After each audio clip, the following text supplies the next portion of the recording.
Kembali di Apa Kabar Indonesia Pagi pemirsa, terkait dialog kita hari ini kita juga sudah terhubung dengan Bapak Juwaini, Ketua Pengadilan Agama Jakarta Selatan. Assalamualaikum, selamat pagi Pak Juwaini. Waalaikumsalam warahmatullahi wabarakatuh. Selamat pagi, TV One. Iya Pak Juwaini, kita ingin mengkonfirmasi ini terkait dengan putusan cerai antara Baim Ong dan Paula Verhoeven. Ini kenapa alasan-alasan atau putusan dari perceraian ini bisa bocor ke publik secara gamblang begitu Pak? Iya, terima kasih TV One dan para pemirsa seluruhnya. Mungkin kita sudah sama melihat beberapa video yang beredar dari hasil konferensi pers Negara Jakarta Selatan dengan beberapa wartawan di hari Kamis yang lalu setelah pembacaan putusan perkara nomor 3477 yang pemohonnya di Baim Ibrahim, termohonnya Paula Verhoeven. Nah, dari situ mungkin informasi itu sudah beredar luas ke lingkungan masyarakat, dan masyarakat juga sudah melihat dan mendengar apa yang disampaikan oleh Humas Pengadilan Agama Jakarta Selatan, yaitu Bapak Dr. Andes Haji Suryana SMH. Nah, mungkin dari situ makanya informasi terhadap perkara dan putusan nomor 3477 TG 2024 PA Jakarta Selatan sehingga beredar luas di lingkungan masyarakat. Gitu. Baik, Pak Juwaini, Paula ini sebagai pihak istri mempermasalahkan terkait dengan kenapa bisa dipublikasikan ke publik. Kemudian yang kedua adalah ada dugaan pelanggaran etik yang dilakukan oleh hakim dalam memeriksa dan mengadili kasus perceraiannya. Karena Paula merasa tidak ada bukti kuat yang bisa membuktikan bahwa Paula ini terbukti melakukan perselingkuhan atau durhaka seperti yang disebutkan dalam alasan perceraian tersebut, Pak. Bagaimana Anda menanggapi ini? Kemudian akhirnya Paula melaporkan ke Komisi Yudisial. Ya, pertama saya sampaikan bahwa perkara ini sudah diputuskan oleh majelis hakim yang mengadili perkara tersebut pada hari Kamis tanggal 17 April 2025 yang lalu, 2 hari yang lalu. Dan sebagaimana pasal 13 Undang-Undang Nomor 48 tahun 2009 tentang kekuasaan kehakiman, dan juga dalam Undang-Undang Peradilan Agama Nomor 7 tahun 2009 pasal 60 disebutkan bahwa pada prinsipnya pembacaan putusan pengadilan itu hanya sah jika dilakukan dalam sidang terbuka untuk umum. Tetapi untuk perkara ini tidak dilakukan sidang secara langsung atau secara manual, karena sesuai dengan Perma 1 2019 junto Perma 7 2022 bahwa setiap perkara yang didaftarkan secara e-court itu dilakukan sidang secara elektronik, termasuk pembacaan putusan dilakukan secara elektronik. Itu yang menjadi dasarnya. Kemudian yang kedua, setelah pembacaan putusan, Humas Pengadilan Agama Jakarta Selatan menyampaikan tentang poin-poin daripada amar putusan tersebut, kemudian apa yang menjadi dasar pertimbangan majelis hakim dalam mengadili perkara tersebut. Saya pikir apa yang disampaikan oleh Humas Pengadilan Agama Jakarta Selatan itu sudah kita dengar dan kita lihat bersama. Dan itu berdasarkan fakta-fakta yang terungkap di persidangan selama persidangan perkara tersebut. Nah, kemudian dari hasil penyampaian oleh Humas Pengadilan Agama Jakarta Selatan, saya juga mendengar dan melihat bahwa pihak termohon merasa keberatan terhadap putusan tersebut. Nah, itu mungkin salah satu hak termohon ya. Saya pikir satu hak termohon menerima atau merasa keberatan terhadap putusan pengadilan, dan itu ada salurannya. Salurannya artinya kalau menyangkut dengan materi putusan itu bisa dilakukan upaya hukum banding ya. Baik Pak Juwaini. Banding ke Pengadilan Agama Jakarta Selatan. Kemudian terkait dengan laporan Paula, itu juga hak beliau untuk menyampaikan salurannya atau aspirasinya ke pihak Komisi Yudisial kalau memang itu dianggap hakim Mahkamah Jakarta Selatan melakukan pelanggaran kode etik, pedoman perilaku hakim. Dan itu tentu ada prosesnya nanti oleh pihak Komisi Yudisial, dan saya tidak mungkin mendahului dari proses KI tersebut. Nah, terkait dengan materi yang disampaikan oleh Humas, itu semuanya berdasarkan fakta-fakta yang terungkap di persidangan. Itu yang bisa saya sampaikan, Bu. Baik, Pak Juwani, di studio juga sudah hadir Ibu Neng dan juga Elsa Sarif yang mungkin memiliki pertanyaan kepada Pak Juwani. Mungkin bisa disampaikan, Ibu Neng atau Bu Elsa? Sebentar, saya konfirmasi sedikit, saya klarifikasi sedikit ya, Pak ya. Putusan dibacakan pada hari Rabu, maaf saya klarifikasi sedikit, hari Rabu tanggal 16 April 2025. Demikian klarifikasinya. Baik. Bu Elsa mungkin ada pertanyaan? Ya, terima kasih Bapak. Assalamualaikum warahmatullahi wabarakatuh. Waalaikumsalam. Ya, saya ingin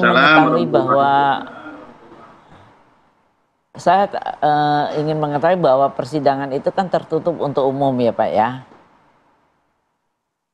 Sampai nggak sih suara saya? Ya. Pak, suara saya sampai nggak, Pak? Ya, sampai, Bu. Sampai ya, Bu Elsa. Yang saya ingin tanyakan waktu membacakan putusannya seluruh seutuhnya atau membaca petitumnya saja, karena mengingat hal-hal yang menjadi perseteruan dari kedua belah pihak ini tidak menjadi konsumsi publik yang merupakan bisa menjadi satu trauma dan kejiwaan bagi anak-anak mereka yang nanti akan besar, di mana mereka sebagai anak-anak harus mendapatkan dua orang kasih sayang dari ibu dan bapak, yang mana kalau kita menjelekkan salah satu aja itu sudah melukai anak-anak. Bagaimana Bapak memberikan penjelasan hal itu? Ya, silakan Pak Juwani. Terhadap putusan yang dibacakan. Ya, karena perkara ini didaftarkan secara ekot, maka pembacaan putusan secara litigasi. Tetapi pada prinsipnya sesuai dengan apa yang saya sampaikan tadi berdasarkan pasal 13 Undang-Undang Nomor 48 tahun 2009 dan juga pasal 60 Undang-Undang Nomor 1 tahun 89 bahwa pembacaan putusan harusnya dilakukan secara terbuka untuk umum dalam persidangan yang terbuka untuk umum. Nah, ketika pembacaan putusan tersebut ya semua apa yang ada dalam putusan itu ya boleh-boleh saja dibacakan. Makanya semua putusan yang dibacakan dalam persidangan yang bukan sidang elektronik ya, dilakukan secara terbuka untuk umum. Dan pembacaan putusan dalam persidangan secara elektronik itu ya, berdasarkan Perma 7 2022 ya, itu dinyatakan sah sebagaimana putusan yang dibacakan dalam persidangan yang terbuka untuk umum. Bagaimana Bu Elsa? Katanya memang sah-sah saja dibacakan, begitu alasan-alasannya. Bu Neng juga mungkin bisa memberikan tanggapan. Sebetulnya ya, kalau dibacakan seluruhnya ya mengatakan sah saja, tapi tentunya ada satu kebijakan ya, pertimbangan misalnya kan kita suka ngeblur, terus putusan yang berkaitan dengan perselingkuhan atau perzinahan atau segala rupa itu kan bisa dilompatkan. Untuk mempertimbangkan masalah moralitasnya begitu ya. Kalau bilang sah-sah aja, kita nggak ngomong sah-sah aja. Sekarang kita baca bagaimana akibat kedepannya untuk anak-anak ini. Anak ini kan masih kecil. Tiap kali dan ini akan tercatat terus bagi orang. Jadi saya bilang tentunya harus ada perbaikan, Pak. Jangan anak-anak ini sekarang lebih cerdas.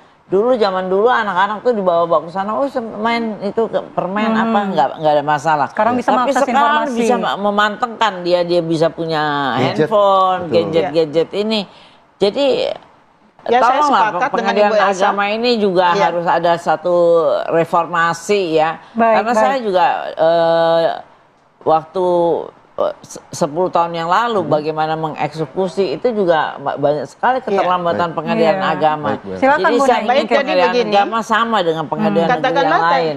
Katakanlah tadi dari alasan Bapak Ketua Pengadilan Agama Jakarta Selatan adanya Perma nomor 7 tahun 22 ya Pak Juwaini. Nah hal itu sebetulnya memang betul kalau misalkan pembacaan keputusan nomor 22 ya, tahun 22 ya. Nah itu sebetulnya memang harus kalau keputusan itu harus terbuka di dalam Undang-Undang Peradilan Agama juga begitu. Nah dalam hal ini tetapi menurut saya harusnya dipertimbangkan mana hal-hal yang akan berakibat kepada masa depan dari keluarga dan anak bersangkutan. Berarti hakim mempunyai pertimbangan bisa Harusnya menurut saya karena tidak wajib dibacakan seluruhnya. Tidak wajib, harus ada pertimbangan begitu. Karena kadang-kadang kan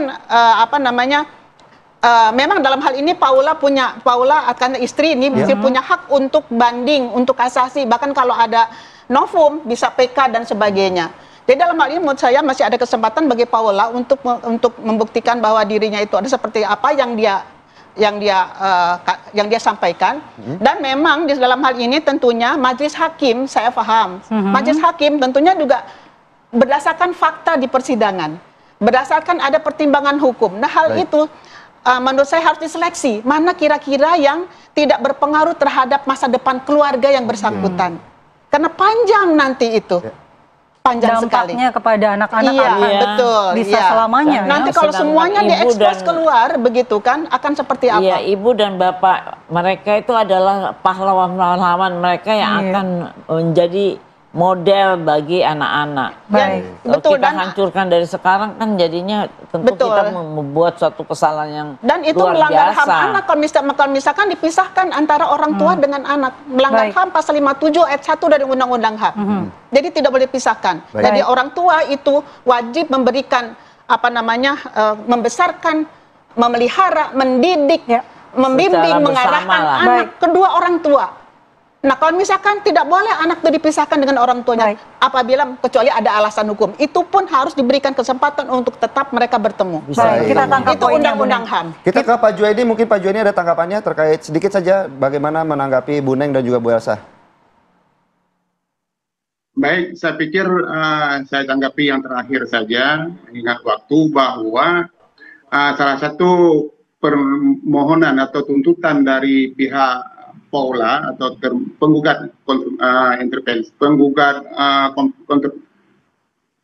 konvensi, ya beliau menuntut hak asuh anak. Ya, nah dalam perkara Baim dan Paula ini ada gugatan konvensi yang menuntut hak asuh anak. Dan itu sudah dipertimbangkan oleh majelis hakim, kemudian dalam putusan dinyatakan bahwa hak asuh anak itu diberikan kepada kedua orang tuanya dengan berbagi waktu, dengan berbagi waktu 2 pekan untuk bersama dengan ayahnya dan 2 pekan bersama dengan ibunya. Jadi itu juga dipertimbangkan oleh majelis hakim karena faktor usia anak yang belum bisa memilih karena mereka belum berumur di atas 12 tahun. Belum 12 tahun. Nah itu saya pikir itu yang belum 12 tahun. Ya. Nah, itu sudah dipertimbangkan oleh majelis hakim seluruhnya. Dan kalau memang ini juga masih dirasa tidak adil atau kurang pendapat atau tidak bisa menerima putusan majelis hakim tersebut, saya pikir seperti yang disampaikan Bu Elsa dan Bu Neng tadi bahwa itu bisa diajukan upaya hukum. Baik. Ya. Terima kasih Mungkin Pak Juwaini. Dalam hal ini berarti Paula dan kita sebut ya Baim itu wajib menjalankan keputusan dari atau penetapan dari pengadilan agama. Harus ada perjanjian juga di antara mereka tentang pembagian waktu anak secara tertulis. Baik, jangan sampai perceraian antara orang tua karena nanti ini kalau dilanggar mengorbankan bisa anak, PNH, perbuatan melanggar hukum. Iya, anak harus tetap diutamakan. Betul sekali. Baik, terima kasih Pak Juwaini. Terima kasih ya Pak. Terima kasih. Terima kasih Pak Juwaini. Sudah bergabung. Terima kasih Bu Neng Terima kasih. atas pagi hari ini. Tentunya kita berharap bagaimana kasus-kasus perceraian ini, ya Pak Juwaini, bagaimana kasus perceraian ini tidak mengorbankan anak, karena anak yang paling penting. Masa depannya harus dipertimbangkan dan dipikirkan. Generasi kita lagi. Baik. Betul, baik.